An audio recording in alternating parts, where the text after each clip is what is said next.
नमस्कार आपनको मो चैनल को स्वागत करुच्ची आपण मानक एवं आपण भितर थिबा शिव शिवा को मोर प्रणाम एवं आज मु आपण पाखरे गोटे कथा रखा चाहूँगी जे 10 महाविद्या भितर द्वितीय रे होचंती माँ तारा सी आम समस्तंकर माँ एवं से तारा को मु प्रणाम करिछि एवं मोर विनम्र प्रणति जनाऊँगी जे तांकु डाकुची सारा विश्व रे समस्त भले रुहतु एवं प्रत्येक माँ पाखरे ता पिला मानक पई भरपूर भोजन हो यहाँ ही माँ को पाखरे मोर प्रणति तेणु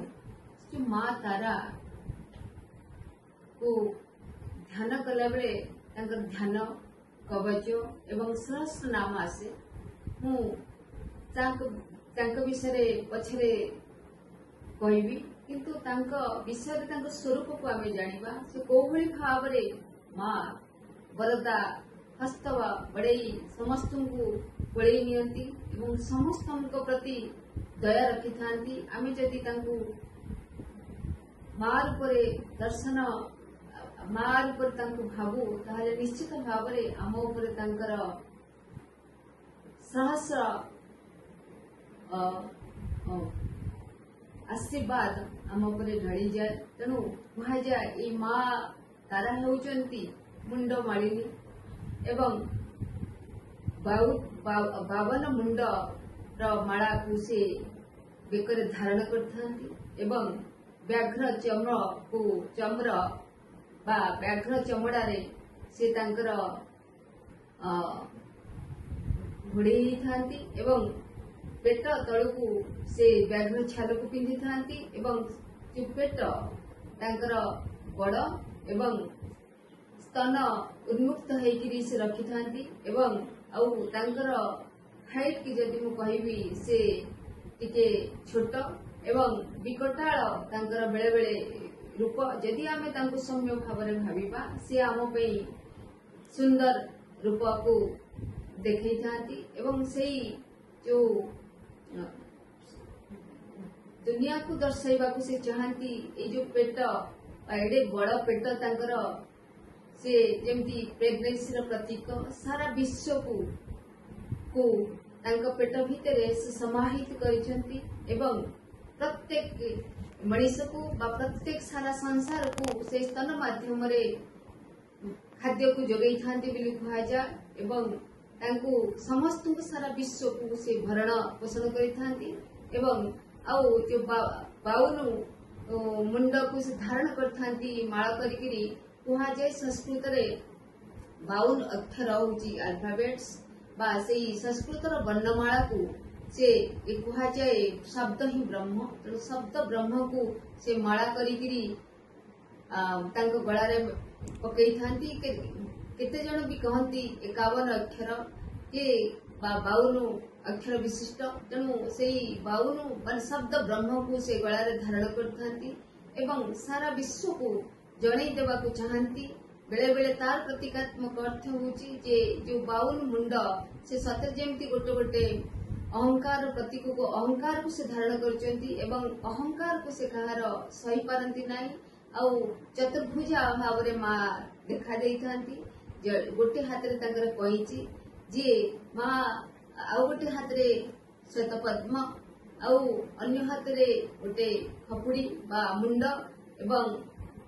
आउ हाथ रे से गोटे खपरा धरथान बा पात्र खपरार पात्र बा माटी पात्र से सूचई देवा को चाहती तारार अर्थ को जदि आमे बुझिया को पड़िबा जे तारण करे बा संसार भवसागर जे आमको तारण करे से होउचंदी माँ तारा कहा जाए बहुत पूर्व जेतबळे पाए 1000-1500 वर्ष पूर्वे से लाइट नथिला लोक माने किछि दिशा पाउ नथिले को पटे जिबे तो ए माँ तारा को हिंदी रे सितारा कहा जाए इंग्लिश रे स्टार कहा जाए तेणु ए स्टार बा जो सितारा प्राय पोल स्टार हिसाब रे भी कहा जाए हमको आमे कहू जे उत्तर दिगरे थाए तेणु प्रथमे लोक माने जेतबळे दिशा जानी पड़ते जावाई से उत्तर दिग को तारा को लक्ष्य करी बाट चलुथिले बा तांकर दिग बा दिशा को नियंत्रण करी चलुथिले तेणु कुहा जाए जे से दिग देखैबारे बाट देखैबा जे हमको बाट देखांती ए भव सागर रु पार करंती से होचंदी मां तारा आउ कुहा जाए जे ई होचंदी मृत्यु को धोखा दवा को तारा मां होचंदी यथेष्ट तेणु एंकर दुईटा रूप अच्छी गोटे आम उग्र तारा बिली भी कहू जो उग्र स्वरूप आउ जड़े मां को सौम्य बिली कहा जाए तंत्र साधनार मुख्य यही मां होचंती आमको संसार सागर बा मृत्यु जो जन्म मृत्यु चक्र जे बाहर करती जे तारण करती ए भव सागर आमको जे पार करती से होचंती मां तारा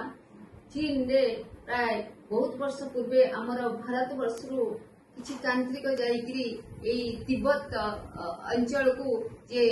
ए तंत्र को प्रचार करथिले बौद्ध धर्म रे तंत्र प्रसार करी देखिबा को मिले एवं कहा जाए जे ए जो तंत्र साधना रे जे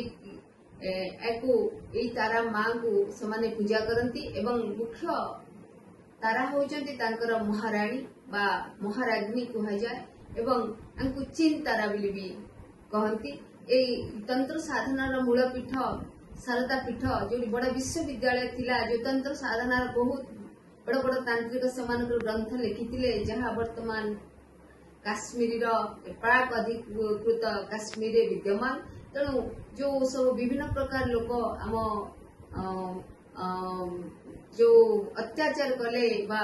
सेतबळे एई जो विश्वविद्यालय बा एई ग्रंथालयटी माने नष्ट किछि परिमाणे नष्ट हो जाइछि तेणु कहा जाए जे वशिष्ठ जे रामचंद्र गुरु